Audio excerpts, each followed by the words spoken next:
बिस्मिल्लाहिर्रहमानिर्रहीम। मैं हूं डॉक्टर अब्दुल बासित। उन बहनों के लिए जिनको माहवारी की कमी की शिकायत है, जिनको पीरियड्स खुल के नहीं आते, तो आज की वीडियो उनके लिए। इस वीडियो में मैं आपको दो नुस्खे बताऊंगा, दोनों करामत है। जो चीजें आपके किचन में अवेलेबल हो आप वही नुस्खा इस्तेमाल कर लें। पहले आपने क्या लेना है, 25 ग्राम आपने सौंफ लेना है और 25 ग्राम आपने गुड़ लेना है। गुड़ जितना पुराना हो उतना ही बेहतर रहेगा। इन दोनों को आप मिक्स कर लें, ठीक है। सौंफ अगर आप ग्राइंडर में ग्राइंड करते थोड़ा सा, या आपके साथ पीसने का कुछ है तो उसको थोड़ा सा पीस लें, ठीक है।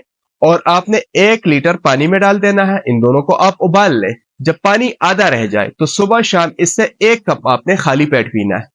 ऐसा करने से 2 से 3 बार करने से इंशाल्लाह पीरियड्स स्टार्ट होना शुरू हो जाएंगे। लेकिन उन दिनों में करना है जब आपके पीरियड्स के डेट्स हो, जब हैज के दिन आए हो, उन दिनों में ये करना है। दूसरा क्या करना है, बादाम आपने लेना है 10 ग्राम, किशमिश आपने लेनी है 20 ग्राम, उसके साथ साथ नारियल आपने लेना है, कोपरा जिसको हम आम जुबान में कहते हैं, वो आपने लेनी है 10 ग्राम, और साथ साथ चुहारे 3 अदद, ठीक है। हैज के दिनों में सुबह शाम इसको नीम गर्म दूध के साथ इस्तेमाल कर लें। एक साथ ही ले लें।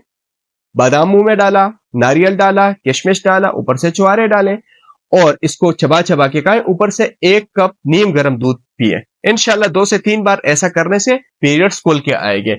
जिनको पीरियड्स में रेगुलर का इशू है, जिनके पीरियड्स रेगुलर नहीं है, जिनको बहुत ज्यादा पेन की शिकायत है, जिनको बहुत ज्यादा ब्लीडिंग की शिकायत है, तो इस पर एक तफसीली वीडियो मेरे YouTube पे मौजूद है, वो आप देख सकते हैं।